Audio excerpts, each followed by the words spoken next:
You could probably have 30 or 40 cards and still get approved for American Express if you look like a big spender. Before adding any credit cards, one of the most important things to do is to understand what the bank is looking for in a customer. Specific to American Express, I've seen way too many people get graylisted and end up in pop-up jail because they look non-profitable. Today we're going to react to a CNBC video on why wealthy Americans love American Express. I'll pause throughout it to add some color and hopefully give some insights on how to save some money. Big favor before we dive into everything is to give this a thumbs up to help with the algorithm. That way other people can see this, probably the people who need to, that way they don't get screwed. Also, if you are new, consider subscribing. Super quick, but I might flip the video if it gets flagged by the copyright system, even though it's technically fair use. American Express began as a freight forwarding company in 1850. I actually kind of did not know that. That's kind of crazy. I knew about the check system and the charge cards, but I didn't know they do freight stuff as well. It wasn't until the late 19th century that it began its transformation into a payments company. Then, in the 1950s,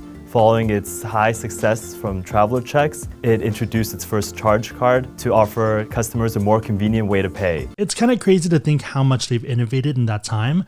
I know right now we think of innovation as like AI and like robotics and stuff, but this is still pretty crazy. This is 1959. The fact that they're still relevant and they're not just surviving, they're thriving. Where the brand truly begins as we know it today, in my opinion, the gold card, the platinum card, the corporate card business. What sets Amex apart from the rest of the industry is the way in which their network operates. I'm probably interrupting, but yeah, they run the whole process, meaning that they don't really have to share the profits, which is pretty cool. Credit cards from companies like Visa and MasterCard function in what's called an open-loop system. When a cardholder uses the card in their network to make a purchase from a merchant, they generate revenue by relaying that information from the issuers to the acquirers. So everyone in that process has their hand in the process. So everyone kind of gets a little bit, but American Express gets everything. Visa and MasterCard are merely card networks. So they process transactions, but they're not actually issuing credit. So you can kind of think of Visa and MasterCard like tech companies where they're like Stripe, they kind of get part of that transaction. American Express is taking on a lot more risk, but they also get higher upside. American Express is both. They are a lender of credit and also a card network. That really enables them to see exactly what their customers are spending down to the item. That's also why American Express tends to be pretty good about catching certain behavior that they don't want, because they can have level 3 data, so they can kind of see exactly what you're buying. If you're buying gift cards, that's pretty obvious. I'll probably add to this in a future video as well, but for cards like the Centurion card, they can actually look at the transactions that you have to see who they should approve, or I guess who they should invite. So they want people who are spending money at luxury stores and going to Michelin star restaurants and buying premium fare tickets. Closed-loop system also allows Amex to earn money from interest, unlike Visa and MasterCard. The company generated about $9.9 billion in net interest income in 2022. But interest income is just the tip of the iceberg when it comes to Amex's total revenue. Discount revenues, or fees charged to merchants that accept its cards. So discount revenue is pretty much the swipe fees that they charge to merchants. And then the really cool and interesting part is that American Express doesn't really make as much money from interest. So there's a giant cohort of people that believe that credit cards are evil, that they're pretty much making you a debt slave to the system.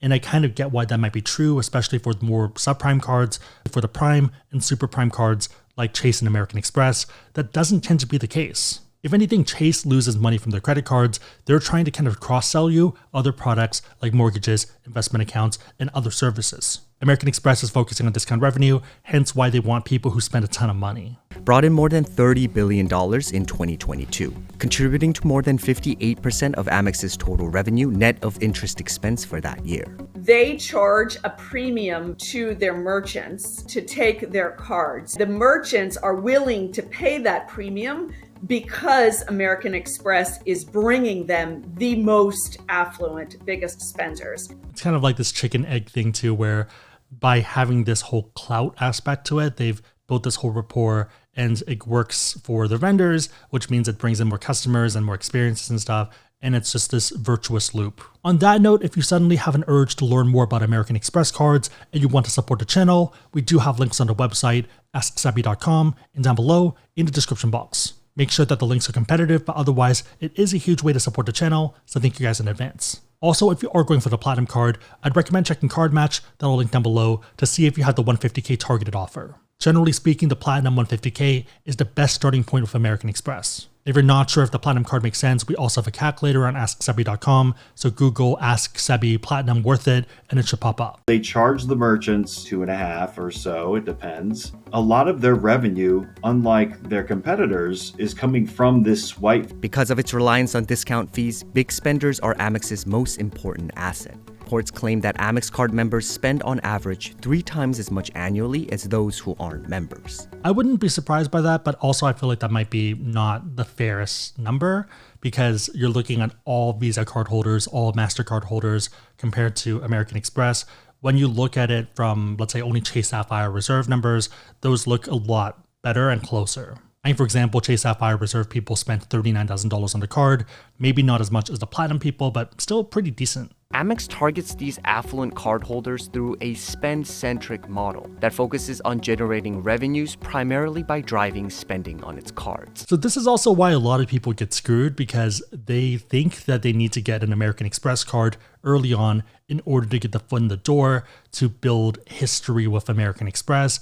And ironically, that's not the case. So I like the Blue Cash Every Day, I like the Blue Cash Preferred and those cards, but if you're someone that actually wants to get approved for those later cards later on, it kind of screws you over. What you're pretty much doing is telling American Express that you're not a profitable customer, that you're not spending that much money. The crappy part about this too is that it tends to screw over people who would benefit the most from these bonuses. That's generally why I tell people to avoid American Express until the end game, until they actually are kind of later on in their career and have decent amounts to spend. Or maybe you're early in your career, but you have a pretty high income earning job and your spend's going to be pretty decent. For example, if you're a software engineer or you're a consultant, then you're going to have a decent amount of spend on that card anyways. On the flip side, if you are someone staying in school for a lot longer, let's say you're going through medical school and you're not going to be spending that much, then you're going to just look very not profitable, which is not ideal because then you're not going to be eligible for these future bonuses. When they talk about a spend-centric model, they're really talking about being your go-to card.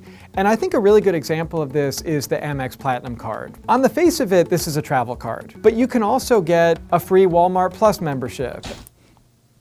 I feel like Walmart paid American Express to add this as a benefit. Call me crazy. Or there were enough people who were not happy with the Metro-focused perks of the Platinum that they thought this was a good idea. But yeah, I feel like Walmart paid for this. It just feels so weird relative to the other perks on that card. Like Uber, Equinox, everything else makes sense and fits into this whole like New York City vibe, but Walmart Plus doesn't to me. They're trying to make this a go-to every day, not just something that you pull out a few times a year when you're traveling. That's actually why a lot of the credits tend to be a bit more annoying, and I wouldn't be surprised if we move more towards almost monthly only credits. That way it stays top of mind. It also ends up taking up real estate in your either physical wallet or your digital one, so the more you see the brands, the more often I guess you associate with it. I feel like there has to be some weird science there. If you're someone who's ever played 2K for basketball or Madden, one thing you might notice is that they keep showing the 2K logo. Even though you bought the game and you're playing it, they're like subliminally advertising 2K to you. On 2K Sports. That high spend-centric model is the reason why they can provide such strong rewards and why the customers are willing to pay those higher annual fees, because the people that are spending are actually making this up in their spend behavior. It's kind of funny that they use the Platinum for that because the Platinum is probably one of the worst earning cards. And maybe it's because their target demo, the people they really want, don't actually care about multipliers. I feel like for us, though, the better example might have been the Gold card or maybe the Business Platinum on the business side. Amex also utilizes the immense information gathered through its closed-loop system to create offers that attract and retain customers. Super fast touching on this, but I really like how American Express has pretty good Amex offers. So if you think about it, they have a splattering of deals, more than 100 oftentimes, and they're pretty good ones. They're big name brands. Everything might not be relevant, but you might have 1 to 10% of things that are. Compare this to Chase and they use a different backend provider, and there tends not to be that many offers, plus they just don't seem that good. Because they know you and they know the merchant, they can create rewards that feel to you as the consumer like, this program was custom designed for me. One of the weird kind of costs with that too is that if you think about the average, let's say Platinum card holder in the US, it's probably someone in New York. One thing I've noticed in San Francisco is that a lot of the benefits and perks feel very New York centric, sometimes maybe Miami and LA, but San Francisco seems like an afterthought. So it begs the question of how someone in Houston or let's say Atlanta might feel, because it doesn't feel like the benefits are catered to you. Having an affluent customer base also gives the bonus advantage of decreased credit risk. Credit losses through the cycle will move really closely with unemployment, as you would expect, whereas an American Express could actually see a little bit less than that. It is kind of interesting to see that even American Express tends to be a bit better with this type of stuff, has a pretty large provision for losses if you've read recent news reports. In recent years, Amex has begun to diversify its customers further, mainly targeting millennials and underbanked Americans. Also a lot of Gen Z. Gen Z and millennial growth within the Platinum Card cohort has probably been the biggest boom. They've talked about how about 60% of their new card acquisitions are Gen Z and millennials. And I think they've done some creative things there with experiences, whether it's travel or dining. I know a lot of people who don't care about those type of things hate the fact that there's these events and all these other things, but I think it is working really well. And to be frank, I'm not really going to these things as well because oftentimes they do still cost money and it's not in San Francisco. But for the people they're after, for the ones that are very spend happy, who make a lot of money, who want to go out and stuff, this is the jam and this works. Exclusive concerts, like they did one with Jack Harlow. And, they're just trying to reach a younger audience that will be the leaders and heavy spenders of tomorrow. They were actually the first US-based credit card issuer to win approval in China. I think China as a whole is a pretty tough market given that they're very mobile-centric for payments.